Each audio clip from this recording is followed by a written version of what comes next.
Bienvenue sur Serial Monster. Les tueurs en série nous fascinent. Mais qui sont-ils? Voici l'un de ces monstres, décrit par ses voisins comme quelqu'un de charmant et serviable, mais capable du plus inhumain dans le secret de son intimité. Aujourd'hui, Edward Jayne, le boucher de Plainfield. La ville de Plainfield est située au milieu du Wisconsin. C'est une petite bourgade plate et monotone. Dans les années 50, les fermiers y cultivaient leurs petits lopins de terre et élevaient un peu de bétail, gagnant à peine de quoi vivre. Leur seul exutoire était de partir à la chasse et de se retrouver pour boire de la bière dans le seul lieu de perdition du coin, un bar situé à Pine Grove. Ce bouge s'appelait la Hogan's Tavern et était tenu par une plantureuse quinquagénaire au passé trouble, Mary Hogan. Personnage de caractère, Mary Hogan vivait seule et était 2 fois divorcée. Dans l'après-midi du 8 décembre 1954, Seymour Lester, un fermier de Plainfield, s'arrêta boire un verre à la Hogan's Tavern. Mais bien que le bar soit ouvert et les lumières allumées, l'endroit était désert. Il aperçut une flaque de sang près de la porte de l'arrière-salle et appela Harold Thompson, le shérif du comté. Arrivé sur place, le shérif constata que la camionnette de Mary Hogan était toujours là, garée à sa place habituelle, à l'arrière de son commerce. Quant à la flaque de sang, elle était traversée de 2 traces, montrant que le corps avait été traîné dehors jusqu'au parking, où elle s'arrêtait brutalement. Des traces de pneus montraient que le corps avait été chargé dans un véhicule garé ici. Près de la flaque de sang se trouvait une douille de cartouche calibre 32. Malgré une fouille minutieuse des environs, le corps de Mary Hogan ne fut pas retrouvé, et aucun indice ne permit d'identifier son agresseur. 3 ans s'écoulèrent sans que l'enquête n'avançât. Le samedi 16 novembre 1957 s'ouvre la chasse aux cerfs dans le Wisconsin. Cette chasse bat son plein car elle ne dure que 9 jours. Presque tous les fermiers de Plainfield y participent. La plupart des boutiques restent fermées car la ville est quasiment déserte, les fermiers étant tous dans les bois environnants. Pourtant, Bernice Warden, 58 ans, qui tient la quincaillerie de Plainfield, décide d'ouvrir son commerce. Quelques chasseurs pourraient avoir besoin de s'y réapprovisionner. Peu avant 9h30, Bernard Muskini, le pompiste d'une station-service située en face de la quincaillerie, remarqua la camionnette de Madame Warden sortant du garage à l'arrière du bâtiment. Passant devant la quincaillerie quelques heures plus tard, il fut étonné de voir les lumières allumées dans la boutique. Il tenta d'y entrer, mais la porte était verrouillée. Peut-être Bernice avait-elle oublié d'éteindre les lumières.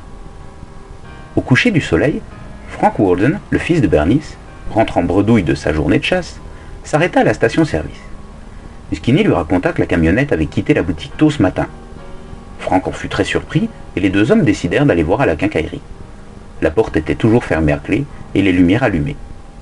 Frank possédant le double des clés, il ouvrit la porte. Il découvrit que la caisse enregistreuse avait disparu et qu'une mare de sang achevait de sécher au fond du magasin.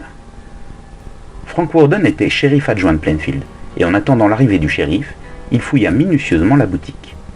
Il trouva, près de la mare de sang, un reçu daté du jour même concernant la vente d'antigel. Ce reçu était au nom d'Edward Jayne.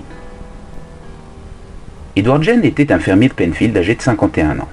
Il vivait seul et était un peu considéré comme le nigaud du village. Élevé par une mère possessive, il lui vouait un véritable culte. Son frère Henry, qui ne partageait pas cette adoration et menait une vie plus normale, lui en fit souvent le reproche. Peut-être faut-il y voir la cause de son décès en 1944, dans des circonstances étranges. Il serait mort en tombant dans un feu de broussailles qu'il avait lui-même allumé, et Edward, qui n'était pas parvenu à le sauver, mena directement les secours à son corps lorsqu'il revint accompagné par ces derniers. Le frère portait de bizarres traces sur le visage, peu en rapport avec une mort par asphyxie. Henry fut probablement assassiné par Edward, peut-être à coups de pelle. Un jour, un jeune garçon que Jane gardait parfois vint visiter sa ferme.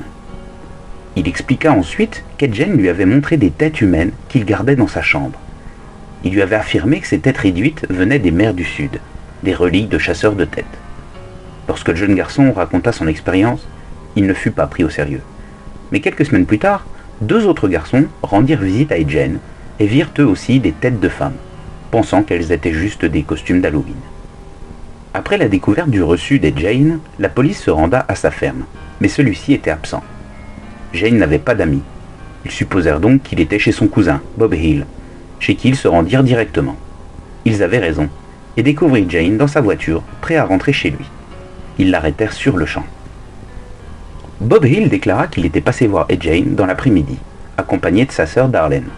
Il était venu demander à Jane de les emmener en ville pour acheter une batterie neuve pour sa voiture. Jane sortit les accueillir, les mains couvertes de sang.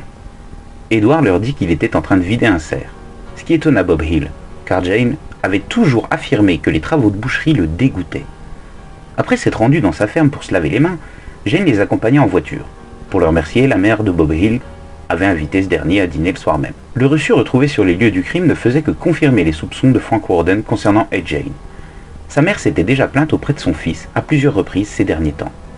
Il passait régulièrement à la boutique de Bernice Warden et l'ennuyait régulièrement pour des broutilles, sans acheter quoi que ce soit. Il était passé peu de temps avant l'inviter à faire du patin à glace. Bernice avait bien sûr décliné l'invitation. La veille, Jane avait demandé à Frank Warden s'il irait chasser le lendemain. Sitôt Jane interpellée, le shérif et l'un de ses adjoints se rendirent dans la ferme de Jane.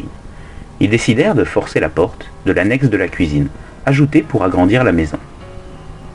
Ils furent pris d'effroi en découvrant le corps de Bernice Warden, pendant du plafond, décapité et éviscéré.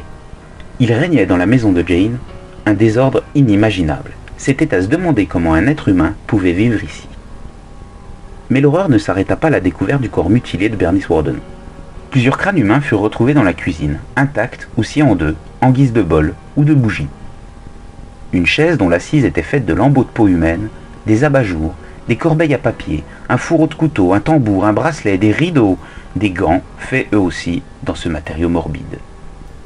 Des jambières et un tricot de corps eux aussi en peau humaine.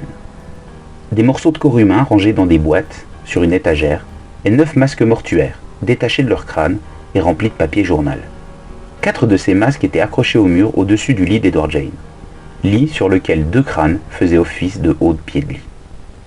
Parmi ces masques mortuaires, un policier reconnut le visage de Mary Hogan, la tenancière du bar disparue en 1954. La police trouva le cœur de Bernice Warden dans un sac plastique devant les fourneaux, et ses entrailles, encore chaudes, enveloppées dans des vêtements. Il régnait une puanteur indescriptible dans cette maison de l'horreur. La tête de Bernice Warden fut retrouvée intacte, mais couverte de terre, dans un sac plastique déposé dans la cuisine. Seule une pièce, fermée à clé, était parfaitement rangée. Une couche de poussière montrait que Jane n'y était pas rentrée depuis des années. C'était une sorte de mausolée scellé par Jane 12 ans plus tôt, le jour de la mort de sa mère. Il était clair qu'en plus de Mary Hogan et de Bernice Warden, il y avait de nombreux autres cadavres dans la maison de Jane, mais la police ne put en déterminer le nombre exact. On parle de 10. De retour à la ferme de l'horreur, le shérif interrogea Ed Jane durant 12 heures d'interrogatoire continu. Il garda un silence obstiné. Ce n'est que le lendemain matin, le 18 novembre 1957, qu'il avoua enfin le meurtre de Bernice Warden. Après avoir prétexté vouloir acheter un nouveau fusil, il lui tira une balle dans la tête. Il avait chargé le corps dans sa camionnette, à elle, et s'était rendu dans un bois. Il avait abandonné la camionnette à quelques kilomètres de là et était rentré à pied chez lui pour y prendre sa propre camionnette et retourner dans le bois. Il avait ensuite saigné le corps, puis l'avait chargé dans sa voiture pour le ramener chez lui avant de le ligoter et de le dépecer. Malgré ses aveux effarants, Jane déclara que ceci n'était qu'un accident. Il déclara obstinément n'avoir tué que Bernice Warden et s'être procuré les autres corps dans des cimetières. Il connaissait la plupart de ses victimes de son vivant et se rendait au cimetière le jour même des obsèques pour déterrer les cadavres et prélever ce qui l'intéressait, tête ou membre, mais il admit avoir pris à plusieurs reprises des corps entiers. Il se rendait au cimetière affublé de ses jambières et de son tricot fait de peau humaine. En ce qui concerne Mary Hogan, il déclara ne pas se souvenir de l'avoir tuée, avant de dire qu'il l'avait probablement fait.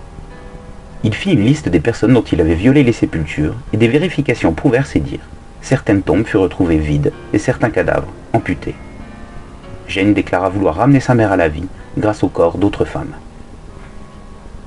Il n'y eut pas de procès à Edward Jane. Il fut déclaré dément et interné dans un hôpital psychiatrique pour le restant de ses jours. Il y mourut le 26 juillet 1984, à l'âge de 77 ans, des suites d'une insuffisance respiratoire, et fut enterré aux côtés de sa mère.